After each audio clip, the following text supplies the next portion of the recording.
નમસ્તે. આગળના વિડીયોમાં આપણે જોયું હતું કે સમ્રાટ અશોક છે એ વેશ પલટો કરી અને પરદેશીના વેશમાં શિશુપાલના ઘરે જાય છે. શિશુપાલ દ્વારા એમનો આદર સત્કાર કરવામાં આવે છે અને બંને વચ્ચે જ્યારે વાતચીત થાય છે ત્યારે શિશુપાલ છે એ એવું કહે છે કે અત્યારના સમયમાં ન્યાય છે એ યોગ્ય રીતે થઈ નથી શકતો. જો મને એક તક મળે તો હું બતાવી દઉં કે સાચો ન્યાય કોને કહેવાય. ત્યારે પરદેશી જે છે એ કહે છે કે હા, તમને જો તક આપવામાં આવે તો તમે શું સાચો ન્યાય કરી શકો? તો શિશુપાલ છે એ કહે છે કે હા, અને થોડાક દિવસો પસાર થાય છે. ત્યારબાદ રાજ દરબારીઓ છે એ આવે છે અને શિશુપાલને લઈ જાય છે અને રાજાની સમક્ષ યાની કે સમ્રાટ અશોકની સમક્ષ ખડા કરે છે અને પછી કહે છે કે તમને હવેથી ન્યાયમંત્રી બનાવવામાં આવે છે. પછી શિશુપાલને ન્યાયમંત્રી બનાવવામાં આવે છે અને રાજમુદ્રા તરીકે સમ્રાટ અશોકે પોતાના હાથની જે અંગૂઠી હતી એ એમણે આપી દીધી. અને શિશુપાલ છે એની ન્યાય વ્યવસ્થા ચારે બાજુ પ્રખ્યાત થઈ ગઈ અને શિશુપાલનો જે સુપ્રબંધ હતો એની પણ લોકો છે એ ખૂબ પ્રશંસા કરે છે. લોકો ઘરના દરવાજા પણ ખુલ્લા મૂકીને જતા રહે છે તો પણ કોઈને કંઈ ચિંતા રહેતી નથી. આવી રીતે સમગ્ર શાસન છે એ બધા જ લોકો આરામથી પોતાની કોઈ પણ જાતની ચિંતા કર્યા વિના રાજમાં રહેતા હતા. એવામાં શું થાય છે એની વાત હવે આપણે આ વિડીયોમાં કરશું. लगभग 1 महीने बाद किसी ने रात में आकर पहरेदार की हत्या कर दी. सुबह होते ही यह बात चारों तरफ फैल गई. लोग बड़े हैरान थे. शिशुपाल की तो नींद ही उड़ गई. उन्होंने खाना पीना छोड़कर अपराधी का पता लगाने में रात दिन एक कर दिया. શું કહે છે કે લગભગ 1 મહિના પછી 1 મહિને બાદ કિસીને રાત મેં એક પહેરેદાર કી હત્યા કરી દી. કોઈકે એક જે ચોકીદાર હતો, પહેરેદાર હતો, એની હત્યા કરી નાખી, એનું ખૂન કરી નાખ્યું. અને સવાર થતાં જ આ જે વાત હતી એ ચારે બાજુ ફેલ ગઈ. લોક બડે હેરાન થે, અને લોકો છે એ બધા ખૂબ હેરાન હતા અને ખૂબ પરેશાન હતા. અને આ બાજુ શિશુપાલની તો નીંદ જ ઉડી ગઈ હતી, એટલે કે શિશુપાલ છે એની ઊંઘ હરામ થઈ ગઈ હતી. એમણે પોતે ખાવા પીવાનું છોડી દીધું હતું અને અપરાધીને શોધવામાં રાત દિવસ છે એ એક કરી દીધા હતા. बहुत प्रयत्न करने के बाद जब अपराधी का पता चला तो शिशुपाल के आश्चर्य का ठिकाना न रहा. बहुत प्रयत्न करने के बाद એટલે કે કેટલા બધા એના જે પ્રયત્નો હતા એ પ્રયત્નો કર્યા પછી જ્યારે અપરાધીનો પતો લાગ્યો અથવા તો અપરાધી કોણ છે એની જાણ થઈ ત્યારે શિશુપાલ છે એને આશ્ચર્યનો પાર ન રહ્યો. उसके आश्चर्य का ठिकाना न रहा, यानी कि એને બહુ આશ્ચર્ય થયું. અને શું કામ આશ્ચર્ય થયું? તો કે સ્વયં સમ્રાટ ને ઉસ પહેરેદાર કી હત્યા કી થી. શિશુપાલને આશ્ચર્યનો પાર એટલા માટે ન રહ્યો કારણ કે જે પહેરેદારની હત્યા થઈ હતી એ પહેરેદારની હત્યા તો સ્વયં સમ્રાટ અશોકે કરી હતી. તો सम्राट अशोक को अपराधी घोषित करना बहुत ही कठिन काम था. હવે કોઈ વ્યક્તિ છે, માની લો કે અહીં ન્યાયમંત્રીની વાત છે, તો ન્યાયમંત્રી જે રાજાના દરબારમાં કાર્ય કરે છે એ જ રાજા જ જો અપરાધી હોય તો એને અપરાધી જાહેર કરવો એ કેટલું કઠિન કામ હોઈ શકે એ આપણે બધા સમજી શકીએ. તો सम्राट को अपराधी घोषित करना बहुत ही कठिन काम था. शिशुपाल करे भी तो क्या करे? હવે આવું થયું तो शिशुपाल करे तो शू करे? एक ओर वे न्याय मंत्री थे और दूसरी ओर सम्राट के सेवक. एक बाजू पोते न्याय मंत्री हता અને બીજી બાજુ सम्राट अशोकना पोते सेवक हता. परंतु न्याय की दृष्टि में सम्राट और साधारण व्यक्ति में कोई अंतर नहीं होता. परंतु जो साचो न्याय करवा वाळो व्यक्ति होय अथवा तो जे साचो न्याय छे एनी नजरमा सम्राट होय के साधारण व्यक्ति होय એ બંનેની વચ્ચે કોઈ જ પ્રકારનો ભેદ રહેતો નથી, કોઈ જ પ્રકારનું અંતર રહેતું નથી. હવે શું થાય છે? અગલે દિન શિશુપાલ દરબાર में પહોંચે. બીજા દિવસે શિશુપાલ છે એ દરબારમાં પહોંચે છે અને ત્યાં આવીને શું કરે છે? सम्राट अशोक सिंहासन पर बैठे हुए थे. सम्राट अशोक છે સિંહાસન પર બેઠા હતા. आते ही उन्होंने शिशुपाल से पूछा. અને જેવા શિશુપાલ દરબારમાં પહોંચ્યા કે તરત જ અશોક છે એ શિશુપાલને પ્રશ્ન પૂછે છે, अपराधी का पता चला? न्याय मंत्री ने साहसपूर्वक कहा, जी हाँ, चल गया. જેવું સમ્રાટ અશોકે પૂછ્યું કે શું તમને અપરાધી કોણ છે એની જાણ થઈ ગઈ? તો ન્યાયમંત્રી યાની કે જે શિશુપાલ છે એ સાહસથી પોતાનું જે સાહસ હતું એ સાહસપૂર્વક કહે છે કે જી હા, अपराधी कौन है एनी खबर पड़ी गई है, एनी जाण थई गई है। तो फिर उसे उपस्थित करो। એટલે अपराधी कौन है एनी जाण थई गई तो सम्राट अशोक है ए कहे છે કે તો પછી એને હાજર કરો, અહીં દરબારમાં લાવો। ન્યાયમંત્રી कुछ रुके એટલે જ્યારે सम्राट अशोके કહ્યું કે એને હાજર કરો तो ये बात सांभળી અને शिशुपाल यानी कि न्यायमंत्री है ए थोड़ी वार माटे થોભ્યા અને फिर उस अपने उच्च अधिकारी को संकेत करते हुए बोला અને પછીથી પોતાના જે ઉચ્ચ અધિકારી હતા એની સમક્ષ સંકેત કરી અને બોલે છે, ધનવીર इन्हें गिरफ्तार कर लो, मैं आज्ञा देता हूँ। એટલે એના જે ઉચ્ચ અધિકારી હતા ધનવીર એને કહે છે કે ધનવીર इन्हें गिरफ्तार कर लो, આને પકડી લો, मैं आज्ञा देता हूँ, હું તમને એવો આદેશ આપું છું, હું તમને એવી અનુમતિ આપું છું કે તમે આને गिरफ्तार કરી લો અને પકડી લો। संकेत सम्राट की ओर था અને સંકેત એમણે જે કર્યો હતો એ સંકેત સમ્રાટ અશોકની બાજુ હતો। दरबार में निस्तब्धता छा गई। निस्तब्धता यानी कि एकदम शांति।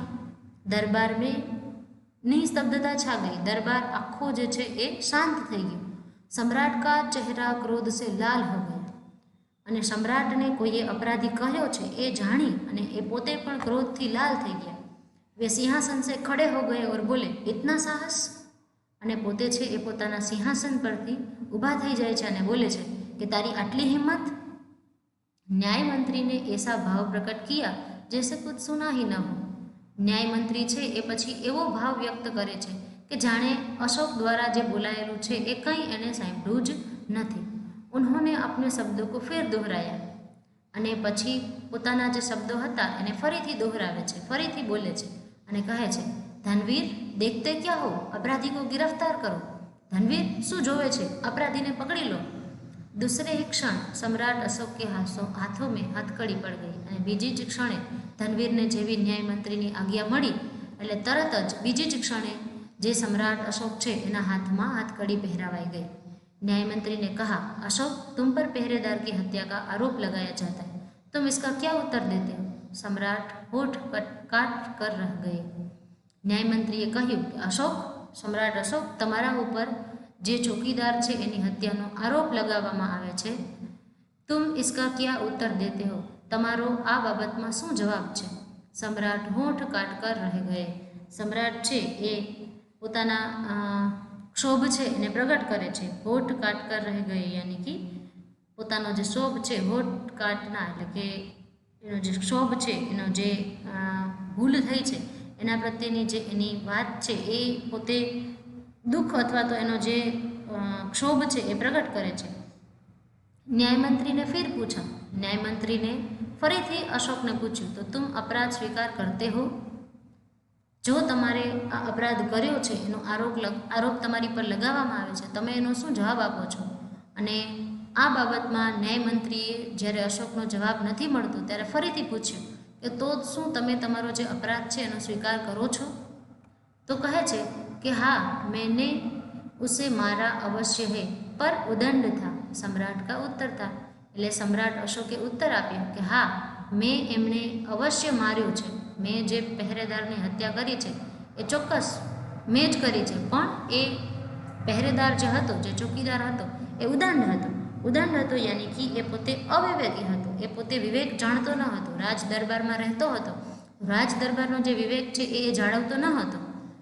तो शुं कहे छे हवे, वह उदंड था या नहीं?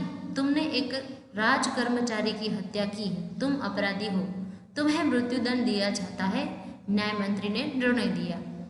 हवे न्यायमंत्री छे ए जणावे छे कि ए व्यक्ति छे ए उदंड हतो के नहीं, पण ए वात नथी, पण एक ते राज कर्मचारीनी हत्या करी छे। सम्राट अशोक थईने तमे राज कर्मचारीनी हत्या करी छे એટલે તમે અત્યારે अपराधी છો અને એ બદલામાં તમને મૃત્યુદંડ આપવામાં આવે છે।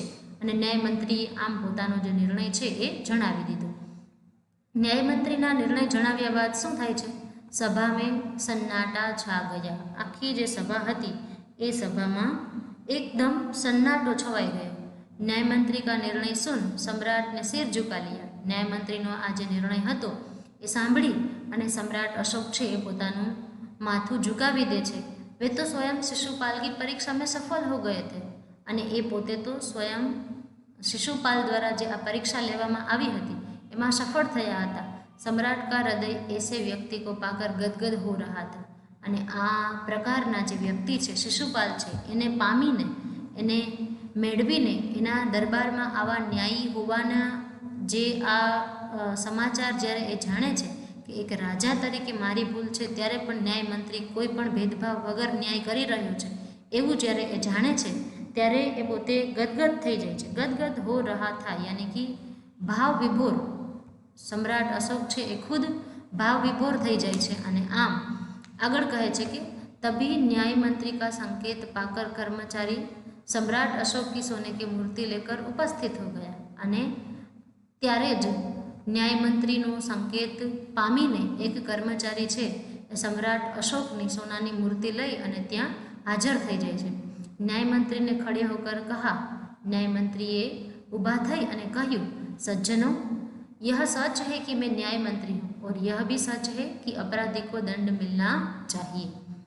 સજ્જનો, એ વાત સાચી છે કે હું ન્યાયમંત્રી છું અને એ પણ એટલું જ સાચું છે કે અપરાધીને દંડ મળવો જોઈએ. પરંતુ અપરાધી ઓર કોઈ નહીં, સ્વયં સમ્રાટ છે.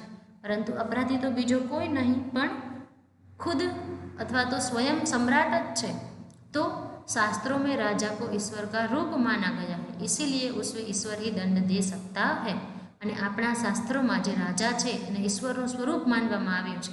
એટલા માટે રાજા છે એને દંડ માત્ર ઈશ્વર જ આપી શકશે, કારણ કે રાજા છે એક ઈશ્વરનું જ સ્વરૂપ છે. તો ઈશ્વરને દંડ અન્ય કોઈ આપી શકતું નથી. ઈશ્વરને દંડ ઈશ્વર જ આપી શકે છે. अतएव मैं आज्ञा देता हूँ कि सम्राट को चेतावनी देकर छोड़ दिया जाए और उनके स्थान पर इस सोने की मूर्ति को फांसी पर लटका दिया जाए, जिससे लोगों को शिक्षा मिले. अतएव એટલે કે આથી હવે હું અહીં જાહેર કરું છું કે આજ્ઞા કરું છું કે સમ્રાટને ચેતવણી આપી અને છોડી દેવામાં આવે છે અને એના સ્થાન ઉપર એની જગ્યાએ એની સોનાની જે મૂર્તિ છે એને ફાંસી ઉપર લટકાવી દેવામાં આવે, જેથી લોકોને જે સાચો ન્યાય છે એની શિક્ષા મળે. ન્યાયમંત્રી કા ન્યાય સુનકર લોગ જય જયકાર કરે. ન્યાયમંત્રીનો ન્યાય સાંભળી અને લોકો છે એ જય જયકાર કરવા લાગ્યા. जब सब लोग चले गए तो शिशुपाल ने राज मुद्रा अशोक सम्राट के सामने रख दी और बोले. જ્યારે બધા જ લોકો છે એ અહીંથી જતા રહે છે ત્યારે શિશુપાલે રાજમુદ્રા એટલે કે જે અંગૂઠી એને આપવામાં આવી હતી એ સમ્રાટ અશોકની સામે રાખી અને બોલ્યા, મહારાજ, यह राजमुद्रा वापस ले ले. महाराज, आज राजमुद्रा तमे मने आपी छे, हवे तमे एने पाछी लई लो. बोझ नहीं उठाया जाएगा. અને આ પ્રકારનો જે બોझ છે, આ પ્રકારનો જે ભાર, જિમ્મેદારી જે છે એ મારાથી હવે ઉઠાવી શકાશે નહીં. अशोक ने सम्मान भरी दृष्टि से उनकी ओर देखते हुए गदगद कंठ से कहा, आपने मेरी आंखें खोल दी है. आपका साहस प्रशंसनीय है. यह बोझ आपके अतिरिक्त और कोई नहीं उठा सकता. ન્યાયમંત્રી નિરુત્તર હો ગયો. તો અશોકે સન્માનભરી દ્રષ્ટિથી ન્યાયમંત્રીની સામે જોયું અને ભાવ વિભોર કંઠથી એને કહ્યું કે તમે તો મારી આંખો ખોલી દીધી છે. તમારું જે આ સાહસ છે એ તો ખરેખર પ્રશંસનીય છે અને આ જે ભાર છે, આ જવાબદારી છે એ તમારા સિવાય કોઈ ઉપાડી શકે એમ નથી. અને આ સાંભળી ન્યાયમંત્રી છે એ પણ નિરુત્તર એટલે કે કંઈ પણ બોલતા નથી, એ પોતે પણ નિરુત્તર થઈ જાય છે. આ થઈ ન્યાયમંત્રીની સરસ મજાની સ્ટોરી, જેના દ્વારા આપણને શીખવા મળે છે કે સાચો ન્યાય છે એ કેવો હોવો જોઈએ, તો કે નિષ્પક્ષ. કોઈ પણ પ્રકારની વ્યક્તિ, એ પછી ગરીબ હોય, અમીર હોય કે સુવર્ણ હોય કે કોઈ પણ હોય, તો એની સાથે જે સાચો ન્યાય છે એ દરેક વ્યક્તિ સાથે થવો જોઈએ. નિષ્પક્ષતાપૂર્ણક જે ન્યાય થવો જોઈએ એ પ્રકારનો સરસ મજાનો જે મેસેજ છે એ આપણને આ સ્ટોરીમાંથી મળે છે. તો અહીં આપણે ન્યાયમંત્રીની જે સ્ટોરી દ્વારા ન્યાય વિશે સરસ મજાની વાત સમજ્યા.